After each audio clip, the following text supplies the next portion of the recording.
पहले मैं बातचीत का सिलसिला नीतीश भारद्वाज जी से शुरू करना चाहूंगा। नीतीश जी, वक्त बड़ा संकट का है और संकट के समय में कहते हैं कि प्रभु के अलावा कोई चीज स्मरण में नहीं आता। चाहे मंदिर हो, चाहे मस्जिद हो, चाहे गुरुद्वारा हो, कहीं भी हो, आपको सबसे पहले अगर कोई चीज याद आता है तो वो ईश्वर याद आते हैं।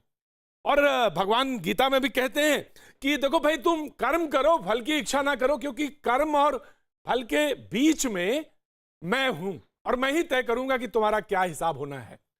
तो आज आप मौजूद हैं उस भूमिका में। आपने एक जो चरित्र दिया तो वो तो अमर हो ही गया। और हमारे यहाँ कहा गया है कि जो अभिनेता होता है, जिस चरित्र में जाता है, वो स्वयं वो ही होता है। उस स्वरूप में लोगों ने आपको देखा।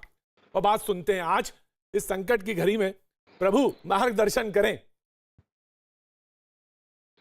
तो आपका प्रश्न क्या है? प्रश्न यही है कि मार्गदर्शन करें। संकट की घड़ी हर तरफ ये कह रहे हैं कि हमारे साथ। मेरा प्रश्न तो यह है कि जब आज एकजुट होकर लड़ाई लड़नी चाहिए और एकजुट होकर लड़ाई लड़ी जाए, इस समय में तमाम सारे स्वर अलग अलग दिखते हैं। धर्म को लेकर तमाम सारे स्वर उठते हैं। इनको अगर तोड़ा जाए तो ये लड़ाई बहुत अच्छी तरह से लड़ी जा सकती। प्रश्न प्रभु यही है मेरा आज। बस मैं ये कहूँगा, आपने जो अभी कहा कि संकट की घड़ी में भगवान याद आते हैं, तो भगवान तो हम में से प्रत्येक में विराजमान है। क्या बात है, वाह। इसीलिए इसीलिए इसीलिए हम एक दूसरे को अपने हिंदू संस्कारों में नमस्ते कहते हैं, मतलब नमस्ते। आपके भीतर जो भगवान है उसको मैं नमन करता हूँ। जय तो हो। मुझे ऐसा लगता है कि ऐसी घड़ी में हम में से प्रत्येक को, फिर वो किसी भी मजहब का हो, मैं आज विशेष करके मैं मजहब शब्द शब्द का प्रयोग कर रहा हूँ, धर्म नहीं कह रहा हूँ, क्योंकि धर्म की परिभाषा बहुत व्यापक है।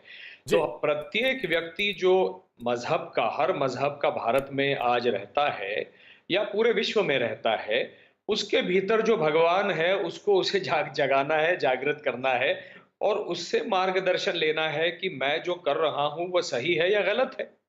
हम्म, यही और सबसे जो बड़ा है। जो जो और आप जो कह रहे हैं कि इतने सारे धारा प्रवाह चल रहे हैं, बहुत सारे मैसेजेस आ रहे हैं यहाँ से वहाँ, उनको ना देखते हुए केवल सरकार जो ऑफिशियल फिगर्स दे रही है, उस पर ध्यान केंद्रित करें। जैसे अभी मैंने देखा कि एक ही दिन में 386 मामले जो हैं वो एकदम से बढ़ गए हैं। गोरखपुर में 2 मौतें हुई हैं, मृत्यु लोग पाए हैं और कई सारे जो लोग इधर-उधर राजस्थान में, महाराष्ट्र में चले गए हैं, जो बाहर विदेशों से आए थे। तो ये इस तरह से गैर ज़िम्मेदाराना व्यवहार हमको नहीं करना है। और यदि इनमें से कुछ लोगों ने अपने भीतर के भगवान से पूछा होता कि क्या ये मैं जो करने जा रहा हूँ, वो मानवता के लिए सही है या गलत है, तो उनका भगवान उनको कहता, नहीं है ये सही। है ना? तो ये ज़िम्मेदारी से हम सबको काम करना है। जी, बिल्कुल सही कहा आपने। बिल्कुल कहा कि जिम्मेदारी से काम करना चाहिए। लेकिन अगर कोई ऐसे संकट के घड़ी में, जब आपने कहा सबके ईश्वर उसके अंदर विराजमान है, ऐसे संकट में कोई धर्म, कोई रिलीजन ढूंढने लगे, ऐसे संकट में भी हर तरफ, तो दुख भी होता है। तो लगता है कि ये पता नहीं कैसा समय है, कैसा वक्त है जब सबको ये एकजुट खड़े आपातकाल होना की चाहिए। स्थिति है। ये जी। आपातकाल की स्थिति है। इसमें केवल एक धर्म, एक रिलीजन, एक मजहब है, मानवता का। जी, बस, वाह। और कुछ नहीं है। और वही देखना चाहिए, वही बिल्कुल, देखना चाहिए। बिल्कुल, बिल्कुल। क्योंकि आंखों पे अगर चश्मा चढ़ा लिया तो बड़ा मुश्किल हो जाएगा। और इससे कैसे लड़ेंगे आप, कैसे ऐसे बड़े राक्षस से जो कोरोना जैसा है, जिसमें चारों देखिए तरफ संकट हो। देखिए मैं कृष्ण से जो सीखा हूँ और उनको उनकी उनकी सीख को आचरण में लाने का प्रयास करता हूँ, उसमें सबसे बड़ा धर्म कृष्ण ने यदि हमको दिया है धरोहर स्वरूप, तो वो है कर्म का धर्म।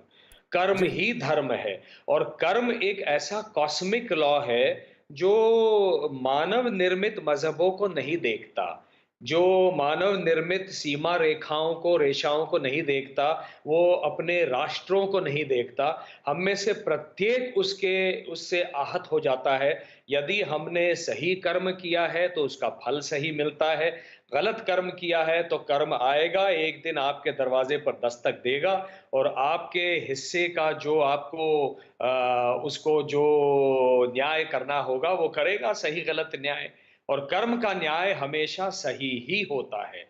इसलिए आज जहां मानवता के लिए एक आपातकाल की स्थिति खड़ी हो गई है, अपने कर्म को देखें। हम जो करने जा रहे हैं, इससे क्या कोई आहत होगा, किसी की हानि होगी, किसी को नुकसान पहुंचेगा, तो वो बुरा कर्म है, ये नहीं करना चाहिए। वरना वो कर्म आएगा जो कॉस्मिक लॉ है, और आपसे पूरा सूद समेत आपको वो चुकाना पड़ेगा। क्या बात है।